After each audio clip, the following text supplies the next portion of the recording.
Hey folks, this is my supported study Ruae question video this week.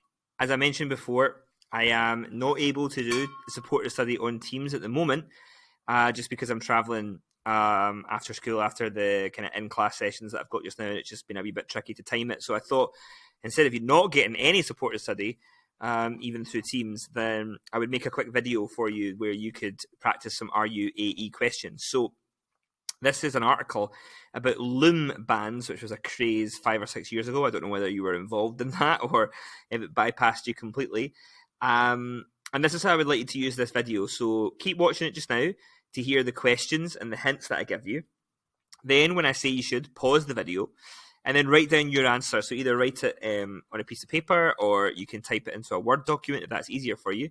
Once you're happy with your answer, play the video, and then I'll go through the marking scheme with you, and you should self-assess your answer. So have a look at the marking scheme and think whether you would give yourself marks for that, and then continue to the next question. If there's any ones that you're really not sure about whether you would get the marks, then obviously you can send me your answers in an email, and I'll have a quick look at them just to make sure you can get some feedback on them. But hopefully going through the marking scheme will help you. So let's have a look at the first question. So there's the extract in purple. In this era of babies playing with tablets and young teenagers living and breathing social media, it seems curious to find that rubber bands are a big thing. Look at paragraph 1. Well, there it is right there. In your own words, why does the writer find the craze of loom bands curious? So why do they find it a bit strange or odd that these rubber bands have become a big thing, have become popular? What's odd about it? It's worth 2 marks. So you want 2 bullet points here, and it's in your own words, so you don't want to lift anything from the extract there. None of the words there in purple should be used. Although you can use words like in and to and things like that, obviously. So, 2-mark question. I'd give yourself 3 or 4 minutes. Okay, so pause the video when you're ready and then press play when you want the marking scheme. Right, so let's have a wee look at what it says in the marking scheme. So you can get a mark for they are really simple. You can get a mark for children prefer technology or gadgets.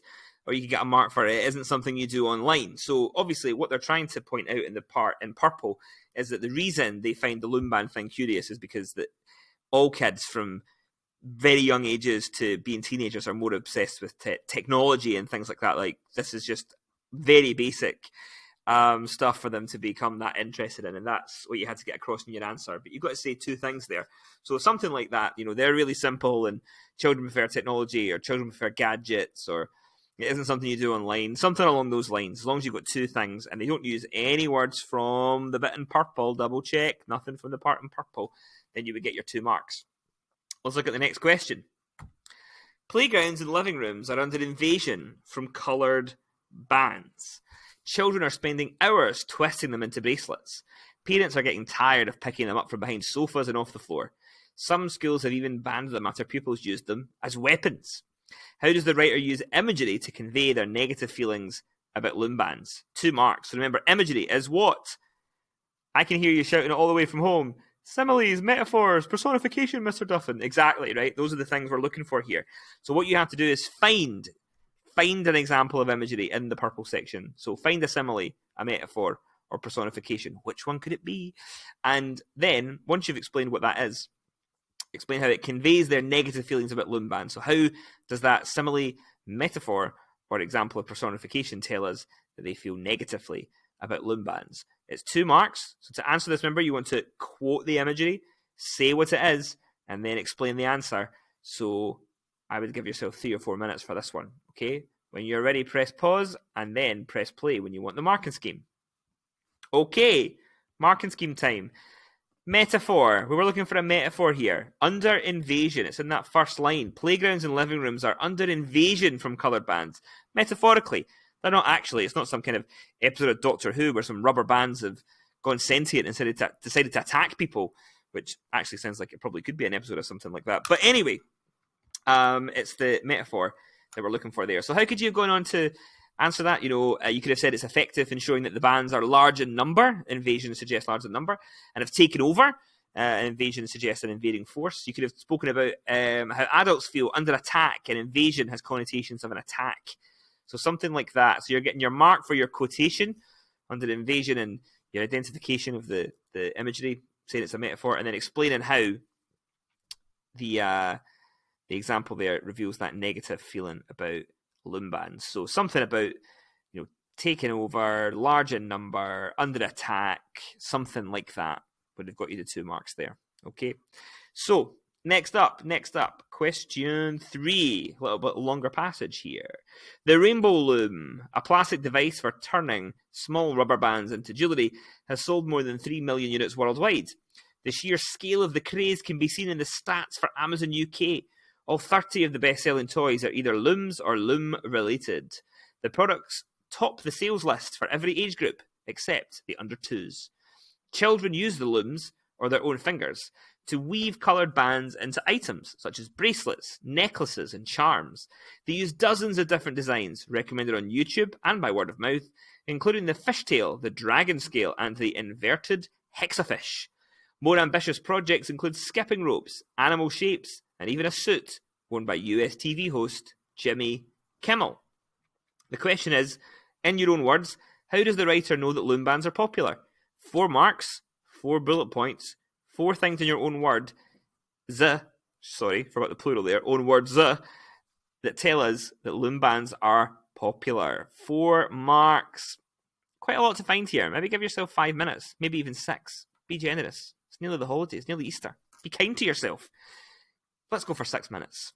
Press pause when you're ready, and when you want those answers, when you want that marking scheme, press play again.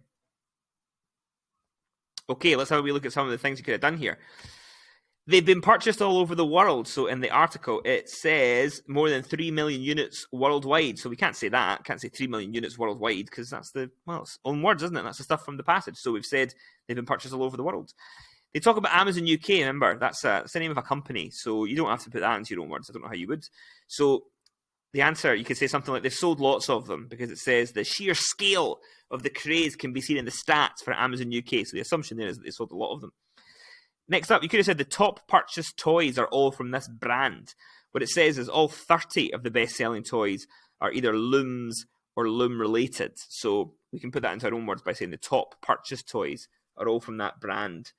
There are lots of different types of loom band designs being created online. You see that list there where it talks about fishtails, the dragon scale, and the inverted hexafish.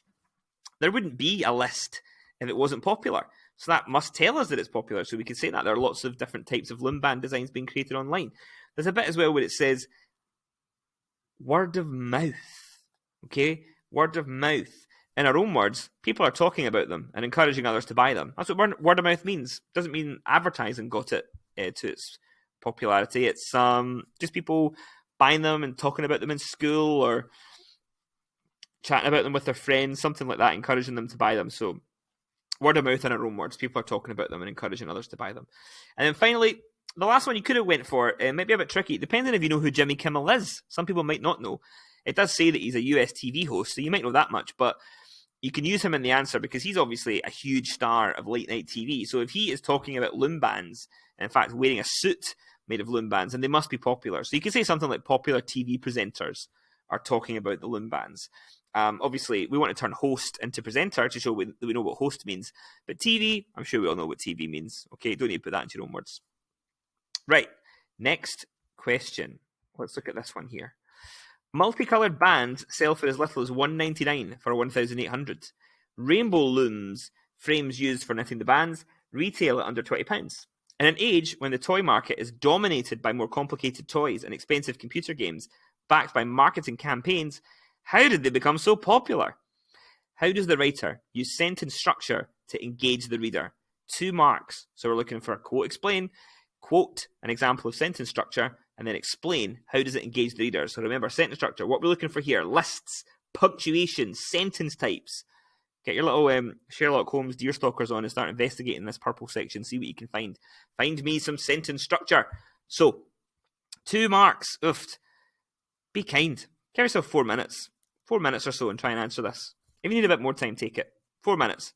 Press pause and press play when you're ready for the marking scheme. Right, so what we're looking for here? Well, there's 2 things that stand out to me. Only one of them's in the marking scheme, though. The marking scheme looks at the rhetorical question. It's right there at the end there. How did they become so popular? And said that makes the reader question the craze or makes the reader wonder why the bands are so popular when they are so simpler. That's the point of a rhetorical question, to try and engage the reader. Maybe you used a rhetorical question in your folio. If you haven't, I would try and put one in. The other thing I thought people might go for here is actually the use of parentheses. There's the dashes around frames used for knitting the bands. So parenthesis is used to put in extra information, and in this case it's to clarify what a rainbow loom is. So they put in parenthesis the frames used for knitting the bands. And I thought maybe some people would look at that and say, well, the parenthetical information, the parenthesis and the extra information is used to engage the reader because it's informing them, it's educating them, it's telling them a little bit more about the loom craze, and maybe they'll be engaged because of that. So if you went for that, I don't know if you would have, but some people have in the past, then I would give you the 2 marks for it. But most people go for the rhetorical question and say that it's trying to make the reader think about why these bands are so popular and question the craze. And that allows them to kind of get on side with the writer, who obviously has mixed feelings about them. Okay, question 5. The last question. Oof, that's a big one. It's a big passage. A school in New York banned loom bands after reports they had caused playground fights. The Furness Academy in Cumbria did the same earlier this month, informing parents of the decision by text message. They felt they wanted to nip it in the bud, says a spokeswoman. Some of the children were throwing them around inappropriately. There were many tens of them left around on classroom floors. Tragedy. It's part of the charm of these crazes that the kids find something they can do at school until they are banned, says Esther Lutman, assistant curator at the Museum of Childhood. They keep pushing new stuff, particularly in the summer when they spend more time in the playground together.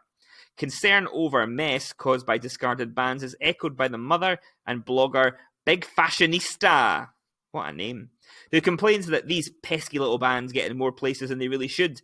My house is overrun with them.